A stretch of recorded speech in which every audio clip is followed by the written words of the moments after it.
one really knows what caused the Great Chicago Fire of 1871, but we do know it was one of the most devastating disasters in American history.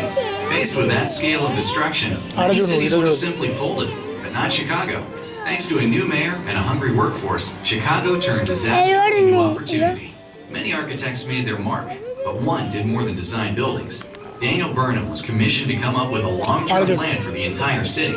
He was tasked with designing a beautiful waterfront, lush green spaces, and parks that every citizen could walk and enjoy. This plan for Chicago laid the foundation for a city that would grow with beauty and grace for more than a century to come. To grow, Chicago needed to replace its lost buildings.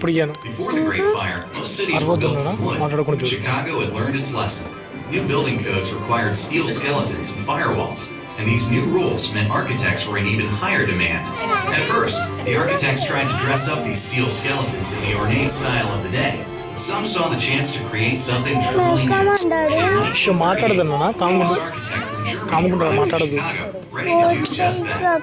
Mies van Gogh was known as a master of European modernism and a father of the Bauhaus movement. While he designed a few skyscrapers himself, he really came to Chicago to shape young minds, heading up the School of Architecture at the Armour Institute. He encouraged architects to embrace the beauty of their new materials, not to hide them, but to let them out. Soon you can see evidence of this new philosophy throughout the city. A renaissance in American architecture was underway, and Chicago was its shining star. In 1955, another genius surfaced in Chicago. His name was Fazlur Khan. They called him the Einstein of structural engineering. He was inventing new ways to create buildings taller than anyone had dreamed.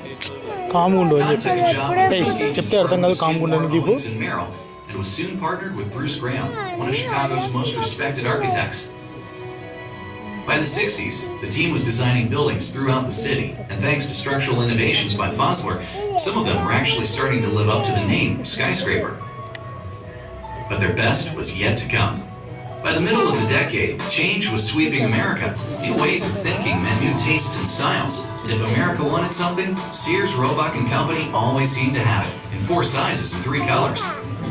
Sales and the company kept growing and growing. By 1968, Sears had 7,000 employees working in offices scattered throughout Chicago. Recognizing the need for efficiency, someone floated the idea of all employees under one roof. The only question was, could you build a big enough roof? Sears wanted to know how much space they'd need, both initially when they moved in, and for the future, decades down the road. So Sears hired some consultants, and those consultants had the latest and cutting-edge technology at their disposal. They called it a computer. They collected mountains of data about how Sears employees worked, when they worked, what they did while they worked. You get the idea. They fed all this data into the computer and got their answer. A building that big was going to take some big thinking, and that's where Fazlur Khan and Bruce Graham came in. One day over lunch, Khan was explaining his bundled tubes idea to Graham. Trying to visualize the idea, Graham pulled out a handful of cigarettes and arranged them at different heights. The design would be made up of 9 bundled tubes at the base. 2 of the tubes would end at the 50th floor, 2 more at the 66th floor, 3 at the 90th floor, leaving the tallest 2 to continue to the top.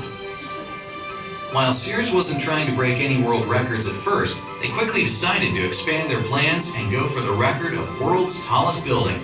That meant building a structure 110 stories tall with nearly 4.6 million square feet of interior space. Word quickly got out, and overnight, everyone wanted to be a part of the new world record. Sears wanted the perfect location for their new world record home, so they purchased 2 city blocks near the Chicago River and Chicago's famous Loop. And in August 1970, they broke ground. The project was so big that it took a year before the foundation was complete and the ironworkers could get started. To keep things on schedule, giant sections of the building were partially constructed off-site. This allowed the massive structure to shoot up almost 2 floors each week. As the structure reached ever higher, building conditions got more difficult. Winds were much stronger at the top, and temperatures could be as much as 20 degrees colder than at street level. But they kept at it, and after another 2 years of hard work, the steel skeleton was complete. Then it was time for the hundreds of finishing carpenters, plumbers, and electricians to get to work. And they brought along 145,000 lights, 25,000 miles of pipe, 43,000 miles of wiring, 104 elevator cars, 992 toilets, and 796 faucets, not to mention 16,100 tinted windows. In the fall of 1973, they put on the finishing touches so Sears could move into their new home, Chicago's #1 icon and the tallest building in the world. Before long, the tower started to feel like home. And by home, I mean a place where thousands of people like you came through every